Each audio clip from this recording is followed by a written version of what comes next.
Всем здрасте, CD415 заводим. Вот стук у нас появился. Короче, мотор работает нормально. Думали распредвалы, поменяли распредвалы, короче, оказался не в этом дело. Ну, может, и в этом было. Ну, маленький стук убрали, появился. Ну, и он и был, наверное, изначально. Короче, вот здесь сейчас нету стука.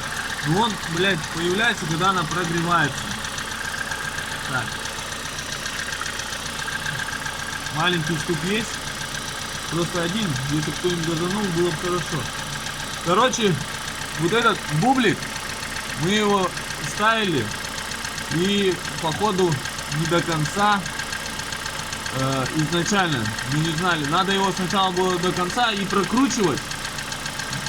Когда двигателя не было, прокручивать, и тогда он на коробку нормально встает. Но это я сейчас уже посмотрел и узнал все. А тогда мы не знали. И, видать, мы его не до конца вставили, и что-то там сломалось. Вот сейчас маленький стук. Сейчас на паузу нажму, стук появится, и я дальше слушаю. Вот такой у нас стук. Вот так у нас стучит, короче. Короче, сначала думали, это коленвал. Откручивали, там все смотрели. Короче, стучит дико.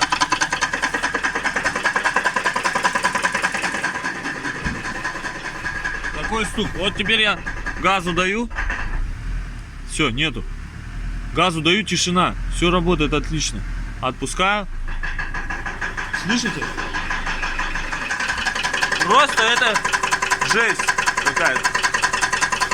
Короче, буду... Сейчас заглушу. Я не могу это слушать.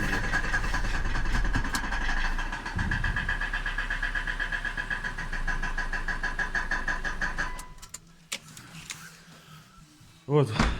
Так вот мы тут работаем. Блок перекупа. И это. Так, что мы будем делать с этим? Мы снимем коробку. Я сниму этот бублик, гидротрансформатор. Распилю его. Посмотрю, что в нем.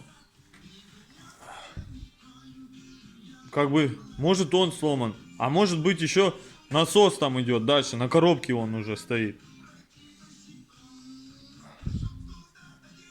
И там есть вот такие шестерни. И может быть их закусывает. Как бы. Короче, распилю трансформатор. Такой стук вот тут появился у нас. Когда мы меняли двигатель.